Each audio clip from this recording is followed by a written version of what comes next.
Hello, friends. We made it to Finally Friday. I like it. Me too. This was a hard adulting week. I was just trying to get to Friday.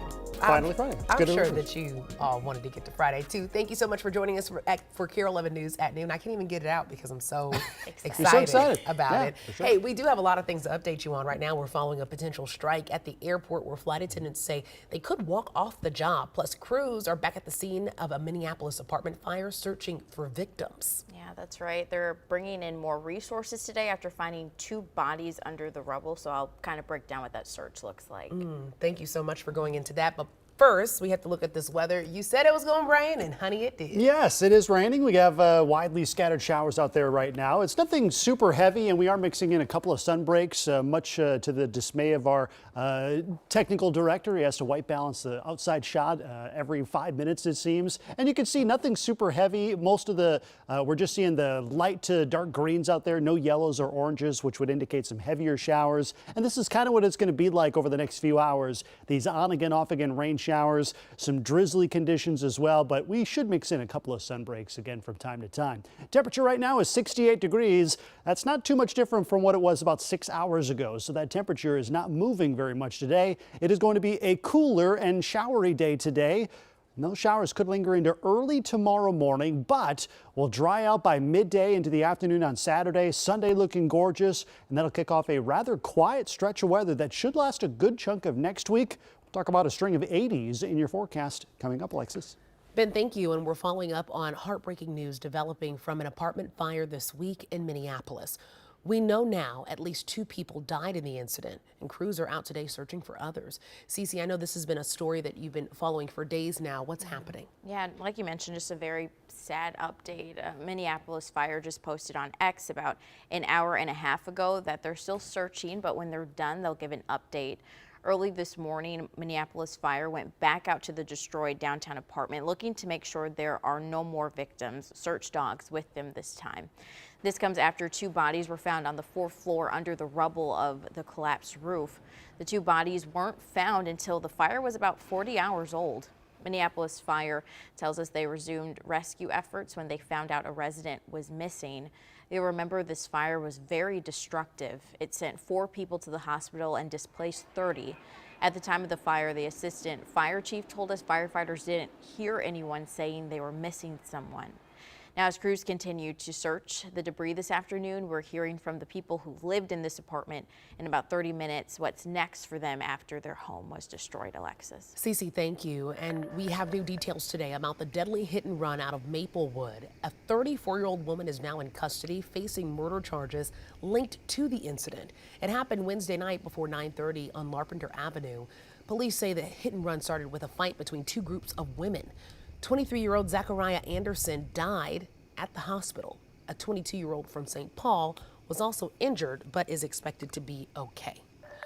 Right now, flight attendants with Sun Country Airlines are on the verge of walking off the job at MSP Airport. They've just authorized a strike. Audrey Russo shows us what they're calling for as contract negotiations continue. Right now, there's been no disruption to the schedules, no canceled flights that we can see. It was only around dinner time last night that this union, representing nearly 600 Sun Country flight attendants, voted to authorize a strike. So no one's walked off the job yet, but it could escalate to that point if the airline and the union can't come to terms on a new contract. This all goes back to 2016. That's the last time the union claims these flight attendants saw their wages adjusted. The flight attendants want to make sure their pay is consistent with that of their counterparts at other airlines. Contract talks paused during COVID-19, but they picked back up in 2021. Earlier this morning, representatives with Sun Country Airlines sent me a statement of the union. They said, quote, "We respect their right to express themselves through this vote." They went on to say that they're confident an agreement will be reached that Sun Country's flight attendants would be proud to support. I was also able to find their earnings report for fiscal year 2023, showing a revenue of over $1 billion, the highest full year for the company on record. They also logged their highest earning quarter at the start of this year. Involving airline workers who were actually successful in walking off the job was in 2010, and that involves Spirit Airlines. And there's actually a reason why these kinds of strikes are so rare. There's a federal law that prohibits all transportation workers from walking off the job. They have to first try to negotiate through a national mediation board. We're told that the next time all parties, Sun Country, the union, and the National Mediation Board will be at the negotiating table will be next month. Back to you. Audrey, thank you. Part of Mayor Jacob Frey's budget proposal for next year involves using funds to try and get officers on the streets faster. Let's take a closer look. I'm Danny Spiewak. Minneapolis Mayor Jacob Frey has unveiled his 2025 budget proposal, and that includes some funding to help speed up the background check process for Minneapolis police officers. Right now, the department remains hundreds of officers short, and the mayor says this money would pay an outside entity, some type of firm that could help speed up the background checks and get officers onto the streets quicker. Right now, the mayor says that it can take up to 10 to 12 weeks to do those background checks, saying that's just taking too long, and in that time, many officers are deciding to take other jobs. Well, today we're getting a closer look at some of the high-profile court cases in our area and nationwide. In just over an hour, Twin Cities chef Justin Sutherland will appear in court for a hearing.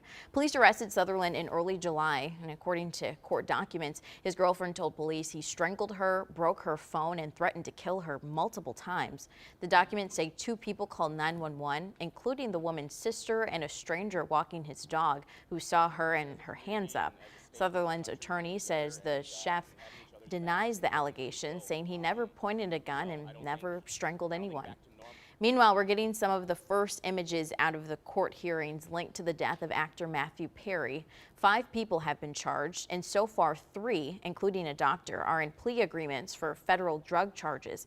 Perry died from the effects of ketamine, which he was initially taking as a depression and anxiety treatment. An attorney says the defendants took advantage of Perry's addiction. We're also following new developments this afternoon in the Feeding Our Future bribery case. The woman accused of attempting to bribe a juror in the trial with $120,000 in cash is changing her plea. Federal court records show Ladin Ali will plead guilty at a hearing later this month. Ali would be the second person to admit to trying to sway the jury. Abdimajid Noor is already pleading guilty to 1 count of bribing a juror. He's also waiting to be sentenced for felony fraud convictions from the first trial in the massive pandemic fraud scheme. Well, if you have any kids in your life, we want you to know about this latest health alert. The Minnesota Department of Health is tracking a big spike in whooping cough cases. There's been more than 500 confirmed or probable cases so far this year. Most of the people getting sick are young teens. Doctors say to keep an eye out if your child has a cough that's getting worse and lasts more than 7 days. And newly announced price reductions on 10 Medicare drugs could be just the start of more affordable prescriptions. The Biden administration says now that officials can negotiate prices, more reductions could come in future years. Starting in 2026, Medicare recipients will save up to 79% on specific drugs. Senator Amy Klobuchar says it's the first time the federal government has been able to negotiate lower prices in more than 20 years. These 10 drugs are only the beginning, and that's important to note. Within the next decade, under the law that we passed, 160 drugs will have lower negotiated prices. Well, the White House says the price cuts will affect more than 10 million prescriptions and will also save Medicare recipients $1.5 billion in the first year.